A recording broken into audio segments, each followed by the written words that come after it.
Hello, everybody. I hope that you're well. Welcome to my little mini series on the centers within your human design charts. So, the energy centers is how our energy moves throughout our body. And we are going to be talking today about the identity center, sometimes called the G center. And this is where love lives. Okay. So, sometimes when you look at your human design chart, some people may represent it with a heart inside the little square. I put a butterfly there simply because that is your heart center, right? We in human design sometimes we call the will center the heart center. So I don't want to create some confusion here, but your identity center is where love lives, and it's also where purpose lives. So it's a really, really, really important center, and one I think that we tend to trip up on a little bit. So around our identity, who we are, what our purpose is, am I lovable? All of those things live in your identity center. So I'm just very quickly going to share my screen and just show you where it is. So here's the little diamond here. If you look at my website, so if you go to effiemoss.com, you can get your free human design chart if you don't have it already. And I have talked about this in the previous videos in the series, but just very quickly, if a shape is colored in, then this is what we call a defined center. This means you have consistent access to the energy that this center offers you. If it is white and has got colored numbers, we call this an undefined center. And this is where you are more open, right? You are going to be taking in the energy for that center through the environment, through the people who are around you, and you will amplify it. So I always say, call this you 10x it, okay? And then if you have a center like this emotional center, which doesn't have any colored numbers at all, then we call this an open center. And this just means, much like the undefined center, that you will experience this energy through the environment and people around you, but you may also be quite sensitive in these particular centers where there's no other gates. There's defined isn't better than undefined. Undefined isn't better than, defined. It's all good. We all have all of our charts. We just all express it in different ways. And the purpose of these videos is really just to explain what the function of each of the different centers within your chart, just to give you a flavor and understanding about where different sorts of parts of your energy live in your human design charts. As I always mention, it's when we put those pieces back together again and we look at the whole chart, then we're able to actually call together your map, your magical map for your life story. And as always, there isn't a set way of expressing this chart, your chart, right? We are all uniquely different. How you fill in the lines, is always up to you. It's going to depend on the way that you choose to live your life, the experiences you have, the environments that you participate in, and the people that you surround yourself with. So, it is different. My hope in doing these videos is that they just give you a flavor, just to kind of take something that is quite complicated and break it down to something that's more digestible so you can apply it to your day to day. So let's get talking about the identity center because that's far more interesting. So 57 people in the population have this center defined. 43% have it undefined. And as I said, this is where your lovability lives. It's where your purpose lives. It's where your sense of self lives. Okay. So if you think about this from an optimal expression, its optimal expression is, you are sure of yourself. You are clear on your purpose. You are living the life you want to live. You are expressing yourself in the optimal way that you can express yourself. You know who you are, okay? And when you have this center defined, you will lean into that kind of energy. You will have that energy within you to be able to give yourself that stability. When that center is open or undefined, then you may outsource some of your identity to the experiences around you. So understanding the power of this center is going to be particularly important to you because, as with everything, your power doesn't live outside of you. It doesn't rely on other people or environments around you, or the type of house you have, or the type of job that you have, or the people that you have in your life, and how much money you have, and all those things, right? It doesn't live outside of you. Your sense of self-worth, your sense of purpose, your sense of lovability lives within you, and it can only come from within you. And there is a saying that I love, which is that you have everything you ever need inside of you. And I've always leaned into that saying, especially during more of the more difficult moments of my life, a number of years ago. And it really helped me to rebalance myself, recalibrate myself, to give me this sense of knowing that actually I don't need somebody else to fix something, right? And nor do you, right? I don't need something to happen external of me to fix something. I have everything I need inside of me. And, you have joy, you have love, you have passion, you have grief, you have melancholy, you have the expression of all of the different types of feelings that we experience, and they'll run through this particular center. So I love this center and I'm particularly quite passionate about it. I think when you look at the least expression of this center and how it can express itself, this is where negative stories live. So this is where the stories that we tell ourselves, it lives and roots itself in this particular center. And we know, right, that depending on how much we ingrain those stories into ourselves, we rewire our brain to actually believe those stories, right? So where we want to actually start when we're trying to tell a new story about our identity and a new story about who we want to be in the world, it's where we start from. We start from who we are, and that's what lives in the identity center. The identity center as well can also look for, as I was talking about, direction and expression outside of yourself. So looking to other people to lift you up, looking to other people to solve something for you. And I think purpose is a big one as well, because we're all on the hunt for what is our purpose in life. I just want to do something that lights me up. I just want to do something and wake up in the morning and feel really impassioned about what it is that I do, right? I want to have those twinkly eyes that people get when they're just like fully aligned with what they're doing. And it just really lights up their whole being. And your sense of purpose lives in your identity center. But this is why we say that your purpose isn't about what you do every day, but it's about who you be when you are doing the thing that you love. So what do I mean by that? Well, when you are doing something that you are that genuinely fills you up with joy, and just think about this, think about something that you do in your life, somebody you're with, an experience you're having. Maybe it's a hobby, maybe you're doing something creative, maybe it's a conversation with somebody you love, a friend, family member, etc. And just look at how you do you know that you love it, right?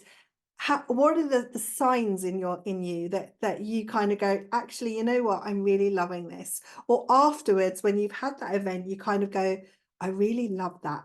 That was amazing. And everybody will have a version of that in their life, okay? And that's what I talk about, who you be when you are doing something that you love. That's what we do, talk about who you be when you are living your purpose. Because your purpose is always to come here to express joy. And yes, your human design chart can give you the lens of that joy, right? The slice of that joy. Are you doing it through love? Are you doing it through helping other people? Are you doing it to provoke people into kind of better behavior or change? There's a lens in terms of how we do it, right? But it's who we are, who we be, how we show up in this world when we are doing those things. And I have done a whole video on purpose, and you'll find that on my channel. So please do go back and have a look. But I just wanted to kind of talk about that because this center is so important, because that's where this all lives. And lovability, right? Do we love ourselves? And we talk about, that sometimes we would never speak to a stranger the way that we talk to ourselves. And if you have an undefined center or even a defined center and you're not fully stepped into the consistent energy that defined center can give you, you will find yourself saying unkind things to yourself. Even something as simple as, I don't like curly hair and I'm going to straighten it every day. Do you really not like curly hair? Right? Are you criticizing yourself? Is it coming from a place of love? Or have you seen somebody else with it and just thought that looks better on them, so therefore I want it to? When you uncover most things, when you uncover most stories, it all comes back down to how we love ourselves. It all comes down to lovability. And this center, as I said, is particularly important for that. The other part of this as well is also this sense of feeling, if it's a strong sense of feeling loved and being kind to ourselves and telling good stories versus telling negative stories, then there's also this side of it that's feeling unloved, that we're unlovable, right? And I have known many people as I've got older, especially in my earlier years when we were all hunting for relationships and everyone's out there doing their thing. And I had a friend, and she would go through relationship. And this went on for many, many, many years. And it was literally because she was looking for other people to kind of solve something that was within her. And it wasn't until she realized what that was, and really she needed those experiences of all those relationships of all of those years in order for her to be able to sit with herself to understand where the dilemma was, that she could then look at it, deal with it. And then she went on and found a really lovely relationship, got married, had a baby, and, you know, continues to have an amazing life, right? But we all go through that version of ourselves. And sometimes we can have people around us who aren't looking out for our best interests, who aren't expressing love in its purest sense, and make us feel inadequate, make us feel that we're not confident, make us feel insecure, right? And that's where your strategy, your decision-making authority come into play. Because often, I always say this to people, when did you know? When did you know this person wasn't right for you? When did you know this work wasn't right for you? When did you know this thing that you were doing wasn't right for you? And most people tend to say, I kind of knew from the beginning. But they ignored their authority. They ignored that alert that they get that is unique to them. So whether it's a sacral sound, let's repeat the last word, whether it's your splenic, which is your emotional authority, they didn't understand it, and they didn't trust themselves. They didn't trust their lovability. They didn't trust their inner self to actually have the confidence to make the right decision for themselves. So your identity center as well, you know, from some people, they'll have it connected to their throats. And so they will speak their identity, right? They will speak it with either certainty or uncertainty. And as I said, you know, in the previous video, most of the centers are trying to get to the throat.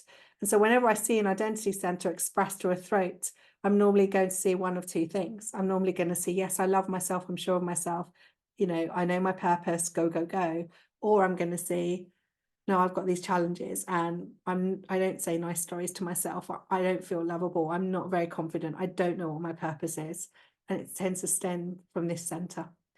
The other thing about this center as well is have a look at the little gifts within the center. And this is what we can do within a reading. So what happens is we look at all the centers, and we can then, when we piece everything back together again, we overlay it with the gifts, we overlay it with the variables, all of the different planetary and profiles that you see in your chart. And you're able then to create this wonderful, wonderful picture about how you express yourself through your identity. So today's video, I'm just talking about the identity center in general, but obviously it becomes more personalized to you when you overlay the gifts, when you overlay the little numbers and understand what they mean in the context of the identity center. So for example, I have gate 1 defined, the only gate I have defined within my identity center, which means that this particular gate, which is all about being unique and being creative and being brave enough to kind of be different. And I've had that my whole life. And it wasn't until I saw that I was like, oh my goodness, right? But then I also feel this pressure to be unique, to do something different, to have a different idea, right? So it's really interesting that that particular gift lives in the identity center, because that's going to be linked to myself, my purpose. It's going to be linked to how I love myself. It's going to be linked to the confidence I have in myself and how loved I feel and how I express it, right? Because they're foundational elements. Creativity kind of bounces off of that. So it's really interesting that when you put those things together, you start to then explore the identity center and how it shows up in your life. But on the surface, you will know. You will know if you're telling yourself nice stories. You will know where you trip up a little bit. You will know where you know you're getting in your own way, but actually maybe at the moment your story is wired in a certain way that you don't feel like you can do anything else about it. But this is your permission to unravel that, to be brave and to look at yourself in the mirror and say, I love me. I love all of me, right? And this is what this center is trying to express. The identity center as well can sometimes feel unseen by others as well. So if you are a projector and you have an open identity center with a strategy where you are waiting to be invited, you might feel that you're not being heard or you're not being seen. But actually, if you're leaning into your strategy and you have the confidence and you know that when your light is shining bright, that people are going to find you and the right invitations are going to come in, and you just got to use your decision-making authority to discern if it's right or wrong for you, right? If you're embracing the things that you do and you're using your authority and your strategy to help you make those decisions. It doesn't come down to your identity center as to whether you should be seen or not, right? Because you have confidence that actually the other parts of you are being expressed in the right way. And you have trust and faith in the things that you cannot see, that they will work out for you. But we're so human that we just like to touch everything. We want everything to be tangible. We all do it, right? If I can't hold it, it must not exist.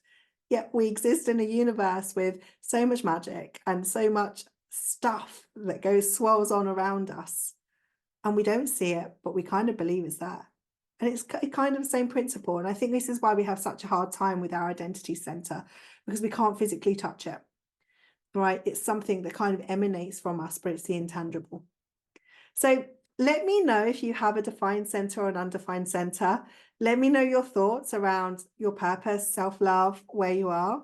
Please do jump into the comments and share. And if you found this video useful, then please click the like. And if you're first time to my channel, I've got some other videos in this series about the other centers, but don't forget to hit subscribe. It's so important to me. And I'm ever so grateful for your time. Take care, everybody, and I'll speak to you in the next video. See you later. Bye.